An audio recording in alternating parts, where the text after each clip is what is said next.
All right, guys, today we are here with Dylan Snyder, the only man who outdresses me when we go to the gym. I mean, take a look at this. Got the SpongeBob shoes going on. Oh, dude, South Park, SpongeBob, you can't beat it. You can't beat it. But if you don't know who Dylan is, Dylan's been on the come up on TikTok. A lot of the stuff that he does, his content around is bodybuilding analysis, taking a look at physiques, presenting physiques to you guys if you haven't seen them before, like talking about their strong points, weak points, etc. And the Pittsburgh Pro is coming up, which is going to be a stacked show. So we're going to be talking through the different results, or like, not the results, but our predictions for what we think is going to happen. They're probably all going to be wrong, but you're going to get to listen to people yap about the Pittsburgh Pro. So I know Nick Walker's going to be there. Martin Fitzwater, Good Vito is another one that I really like. Okay. I feel like he's going to be the dark horse. Like, this is going to be almost like a mini Mr. Olympia. Yeah. It's going to be sick. He's been top 3 of Mr. Olympia as well. Yep. So. Yep. It's going to be sick. But we'll talk about more in-depth predictions in a little bit. So I saw when you did this last, you put this down, then you took your feet off, and then you did your set. And that meant that your elbows were going up a little bit higher. The problem with that is you're going to be significantly weaker up here with not really any additional lat stimulus. Because, yeah, so what I do is I push this down and I keep my feet on it, because then that gives me a point that I know, okay, because it'll start to like hit your feet. That's where I stop, and that's when I go immediately back into it. Exactly. So it works perfectly, because it's like, now you don't have to worry about getting your feet back in place, and you're also, okay, this is where it's gonna start. It's gonna go from here down to here. It just closes off the motion really well. The guy in my live right now, Dietrich, he said to me, he's like, oh, like if you're natural, then take a test. So I'm like, you can DM me and like set up a test anytime you want. He's like, I'll do it on one condition. Yeah, it's like, if Shizzy does it too. I'm like, we're talking about us two. I'm like, but sure, I'll ask him, whatever. So I asked him, he said yes. And then Dietrich came in complaining. He's like, oh, you didn't. I'm like, no, I asked him, go ahead, set it up. And then he just ghosted me. I'm like, I don't understand why people do things the way they do it. It's like, but I don't know why people are so obsessed with like if someone's natural or not, because like it has nothing to do with that individual, you know? And it's like, I could see if someone was like, oh, hey, let me sell you my workout program to get like me, but no one's doing that. And if they are, you can kind of tell, like, you know. My main issue with natural or not is when people are using it, pretending to be natural to sell a pipe dream to people. It's like, if somebody doesn't talk about their natural status, I don't really care. Yeah. But if they're like, yeah, I'm natural, therefore buy my workout program and you can look like me, it's like, okay, like, just chill out. Like, it's not the way it works. Even if you are natural, it's not the way it works. Like, I tell, like, people will come, they're like, hey, like, what do you, because like my lats are my strong point, right? And they're like, what do you do for your lats? I was like, well, first off, it's genetics. And I was like, you can do exactly what I do, but you're not going to get, you know, like my exact lats.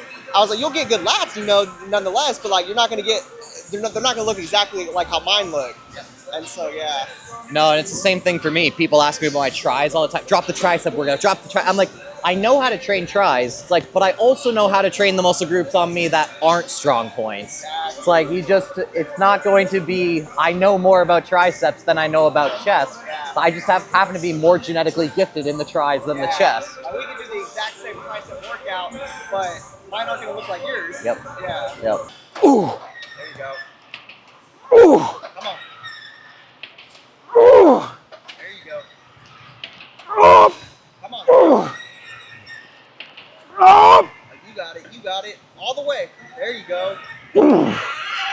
Oh. All right. 5 more, yeah. I would have been lucky to get 1 more, but that would have come with a crap ton of energy and fatigue. And it's our first set, so hoping to get like 5-ish. Don't decide now. You're right, you're right. Just go to a proximity to failure. All right. 12 reps, here we go. Oh, yeah, Try and bring the elbows in a little bit more, like rather than putting them out to here. That way you can keep your elbows like straight? Okay. Yes. Okay. Pull. Good. Pull. Come on. Come on. Good. 1 more. Let's go. Come on. Come on. Good. It's the WD-40, man. First set he did with the 200, and it was a little bit heavy. So he dropped it off like too much, in my opinion, to 170, which meant that he had to do like 11, 12, 13 reps. Now, if he had not dropped it off as much, I feel like that third set would have been better. And this is something that I was talking about with a colleague of mine the other day. We were talking about the fact that, like, a lot of times people are like, oh, it doesn't matter if you do like higher reps, etc. I'm like, what happens is when you do a high rep set, especially if you do it off the beginning, let's say you did like what you could do for 15 reps, your drop off, if you went to like failure on that, might be from like 15 to 8 reps on the next set if you went to like actually failure on 15. Yeah. But if you go to actually failure on like 6 reps, your drop off would be like 1 or 2 reps the next set. And so what happens is the accumulated fatigue over that session is so much that if you can stay below 10 reps for the majority part, it's gonna, the overall performance of your session is just gonna be so much greater. We're doing upper chest right now, and this machine, used it the other day, absolutely phenomenal, gives you a perfect path. And honestly, it's just like, it's all set up for you. One of the issues that I have with the upper chest fly typically is that you have to go get it set up, and then you have to figure out, okay, am I at the right angle, etc. This has already got you in a perfect place. So. There you go.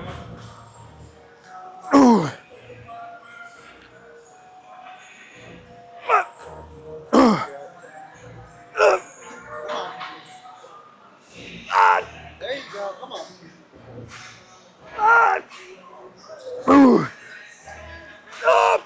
There you go. Okay. If you want, those are probably the old ones, right? Yeah. If you want, you can try these ones because we actually updated it, and like that part right there wasn't quite thick enough, so we actually updated it so that this one's got like a little bit more brace to it. Yeah. So that'll make it easier on you. Yep. Pretend like you're gonna go through it, right? So like right now you're touching here. Instead of doing that, just keep going up until like the weight starts to drop off. There you go. Good. So right now you're drifting. So like, you know how when you said you were doing your like upper chest press, like your elbows were drifting out? Same thing here. Like as it gets like a little bit, as you start to feel it, your elbows start to drift outwards. So yeah, almost like don't even bother touching them in the middle, because the main focus should be driving upwards. It'll automatically go in a little bit, but you don't need to like touch all the way in the middle. Yeah, there you go. Scoop it more. Good. Nice. And hold. Yeah. So if you want to just use the handles for today, you can. But if you'd rather like cuff in and like give it a go, you just let me know what you want. Let's do it. Nice. Good. Come on.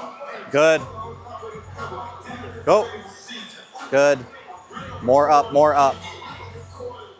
Good. One more. Go. And done. It gets heavy fast. It goes from being just like nothing to super heavy, super fast. It's like, oh, like these muscles can do it, but you gotta you gotta consciously focus on keeping it more like this. That's why I always, because like a lot of times you'll see people, what they'll do is they'll do this and they'll pull like this. Okay. The reason that I don't do that is because if I don't rotate my wrists, it becomes too easy for me to start doing this. Oh, yeah. And so then I start coming inwards. That's why I keep myself open while I do it, because it automatically forces my elbows to stay a little bit closer. And it's like, it's a little bit harder to do like in a cross motion like this, or I should say your body doesn't necessarily want to go there immediately. Yeah. Whereas if you're like this, then it's like very easy to turn it into, oh, now this is just a regular fly. So would you try, so like for a movement like this, kind of like treat it like a front raise in a way? Yep. And just keep your elbows like as close as possible? I always tell people, I'm like, I call it a low to high fly, but it's probably an easier way for most people to view it as more of like a front raise with just a little bit of adduction. Okay. So I view it more as up and down with a little bit of side to side rather than side to side with a little bit of up and down. Because that's how a lot of people do it, right? Yeah. They like go like this and they're like, oh yeah, that's my upper chest. I'm like, yeah, it's mostly sternal at that point, even though you are going up a little bit. But if you take and you really focus being on down and you just come in a little bit, that's going to be much, much better for shortening and elongating. You look funny in that. I'm just going to do one set of these.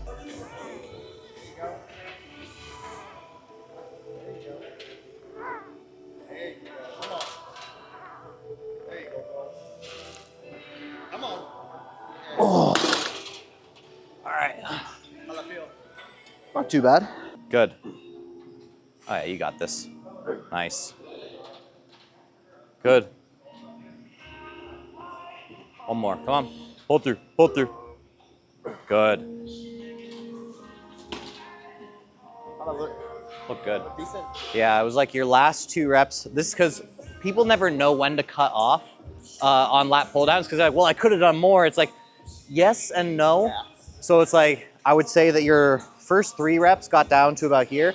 And then your second from last one was like right here. And then it was like right here. And usually that's when I'm like, okay, I'm not able to pull down as far as I want to. That's when I cut off the set. Because I could do a bunch that are just like half reps. yeah, and it's like, okay, at that point, are you really doing all that much? Yeah. Probably not. So this could be a little bit heavy. I've not used this weight before, I don't think. If it's too heavy, it's too heavy. We no drop sets. No drop sets, ever. If it ends up not working, it doesn't work, and then we just reset for next time. Come on. Come on. Oh, yeah, that's easy. Come on. Come on. Come on. Okay. Whew. Felt good. It's a little sticky. Okay. You know, like when you start to add weight to a machine and it gets like, it's not as smooth on the cables. Well, I personally don't know. Sorry. Yeah. Sorry. I can imagine. Wasn't supposed to be. Let's go. Yep. Good. Yep. Pull. Good. One more. Come on. Pull through. Pull through. Pull through. Pull through. Good. And done. You're too polite with the weights. Think so? Yeah. So like on that, I could see like you made sure to like not let it like go hard back into the machine. You're so polite with it. It's like, I mean, at that point you're just like you're holding back when you could just drop it back into place. No, at the gym that I go to, like one time I was doing a tricep exercise on the cable, and I let go of the handle, and it clanked up against the machine. Mm-hmm. And the manager there, he's like, "Hey, be careful with the weight." And I was like, "It literally just bounced again. It was metal on metal." Yeah. I was like, I didn't mean to. Like, it was loud.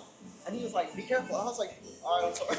Dude, some people, it all depends on where you go. Yeah. Because like I'll be working at Planet Fitness, people are like, how on earth do you grunt and like make noise? I'm like, because the managers here don't care. Yeah. I'm like, it just depends on the one you go to.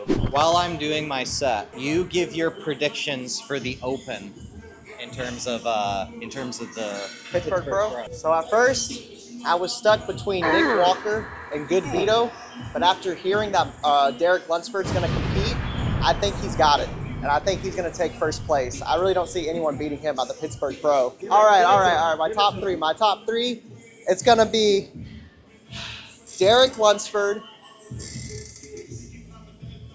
Martin Fitzwater, and Nick Walker in third. I think that's going to be my top three. And I'll more than likely be wrong, though. Martin at second, Yeah, and then who was your third? Nick Walker. Nick. So you put Nick over Good Vito? See, that's what I'm stuck at because Nick's got the better back in my opinion. But Is Crizzo competing? is who? Is Crizzo competing? Yeah. So you don't even have him like in the conversation for the top 4. I mean, I think he'll be fourth or fifth, but I don't think he's going to be in the conversation for top 3. Only because I feel like he's the most blocky out of everyone there. And I really don't care for his posing. Like, he can't really hold a pose, in my opinion. And so I don't know what the judges are going to look for. I don't know if they're looking for mass. I don't know if they're going to be looking for like the aesthetic part, because Good Vito, in my opinion, is the most aesthetic like open bodybuilder. Okay. Him and Martin, I mean, they're pretty like mass with class, if that makes sense. I'm trying to think. Maybe I think I'm thinking of the right person. Like Good Vito has pretty high lats. Yeah, Right? and that's his major downfall, is that his back in general is just super weak compared to the rest of his body, because the front looks insane. Yeah. And then he's also able to have a good vacuum, and being that big with a good vacuum just looks crazy. Like the X shape is wild. And then his legs too. I think he's got some of the best legs right now in open bodybuilding. There's those that are kind of like in that discussion for the top 5. Is there any other like really big names showing up? I know William Bonac is, Okay. but I've never been a fan of his physique. It's Like, very I would his physique isn't pretty. Yeah, exactly. Like It's always like the conditioning is really good and the mass is there. And Yeah. stuff, but the flow of it, that's it's how tough. I feel. Yeah, and so that's why like I know the judges love him. Like because he's always like in the top 5 conversation. Like I think he was top 5 at the Arnold, if I'm not mistaken. And so, but I've just never really been I've never seen like that wow factor. And so like I think he has potential to be like in the top 6 conversation, but I don't see him beating Nick, Martin, Derek, or even good Vito at that point. All right, so Dylan is the curse. So Yeah. because he said that, that means William Bonac is actually going to win. Yeah, and Derek's gonna come dead last. Yep. Or not even show up. It's gonna be reverse ordered because Dylan's the curse for these people. Yeah, no, for sure. I said that Wesley Vissers is going to do good this year, and he's not competing at the Mr. Olympia. So a lot of people don't realize this. He actually was a lot worse this year Uh-huh. than he was at the last Arnold. And see, and that's what I try to tell people because they said it was my fault, and I was like, he just came in off. It would have been interesting if he had been, like, obviously still he wouldn't have been able to beat, like, a Mike Sommerfeld. But it's like, it would have been interesting to see if he'd shown in the same condition and Or the even same better. shape as he had the year, or even, like, so he's slightly better. Could he have cracked that top 3? That'd be the question. Yeah. But it's like, we'll never know. He Yeah. showed up off. If I was him, here's what I would say, like, I would legitimately I would go back to the drawing board. Yeah. And I would say, okay, what are the parts that I need to improve the most? And what are objective measures that I can do to say, before I should go back on? So let's say his quads are like 29 inches right now. Yeah. Like, what I would say is, if I was in his shoes, I would go into an off-season, I'd be like, you know what, I'm not stepping back on stage until my quads are 32. It's like, because that's actually going to make a visual impact. That's actually going to be able to put me a little bit more in the conversation. I think that's what he's doing. I think too often people are like, they're like, oh, but I feel good, like I'm doing good. It's like, try to be more objective about your physique. And I think you can actually make those improvements and make it more like, okay, I know I'm showing up better this year than I did the last one. Yeah. I guess you get FOMO, it's like, oh, well, I want to be on stage with those guys, I want to compete, and then it's like they don't have the patience to take that year off. And then you have guys like Terrence, who he took the time off and he looks sick now. Yeah. Like, if you just take some time off of competing for a couple of years, you can be a completely different physique by the time you get back. No, for sure. And that's what he did. I mean, I think he took over a year off, and now, I mean, shoot, like, it's going to be real close with him and Mike at the Pittsburgh Pro, in my opinion. I think him and Mike are going to be top 2, and then it'll be everybody else will be fighting for 3rd. Yeah. 4th. Is there any other, like, really big names showing up in Classic? Jose is. Okay. He was top 6. That could be tough, just because he is, like... Have you seen his conditioning? His mass and conditioning is really good. Terrence is obviously prettier. Yeah. But it's like, will the mass and conditioning outshine the fact that Terrence has, like, the flow? I'm not going to lie, I didn't even know Josema Beast. Josema is who you're referring to, right? Yeah, Jose Manuel, the 6th place. It's Josema Beast. Oh, I get it. Jose Manuel. Because I've always just seen it as Josema. That's his profile. Yeah. He's so different from the other 2 physiques. Yeah. That because he is legitimately, like, outsizing and out-conditioning his proportions and his flow. Yeah. And so it'll be super cool to see whether the judges will be like, oh, we value that, or no, we want the prettier, more aesthetic, like perfect little X-frame. Yeah, because we kind of saw it a little bit at the Arnold Classic with Logan Franklin and Mike Sommerfeld, because Logan was pretty conditioned. Yeah. And so but the judges still wanted Mike's shape. Yep. And so Logan had a good shape too, in my opinion. Logan definitely won on the conditioning side. Yeah. And Mike was actually worse conditioning wise Than the there Olympia? than he was at the Olympia, which it makes sense. Like you don't need to be perfect at every show. But I'm curious as to whether that was intentional, or whether it was like, okay, like maybe they didn't do things quite as dialed in as they wanted to. And is he going to be more conditioned at the Olympia this year than he was the last? Yeah. So it's, I love all this stuff, man. One eternity later. My cameraman, i.e. wife, got hungry and left, so we missed some sets in there. But we did a couple things. We did a Kelso shrug, we did a row, we did some triceps, and now we're on biceps. So let's hit a set. This is heavy weight for me, probably too heavy, but hey, sometimes you gotta push things and just see what happens.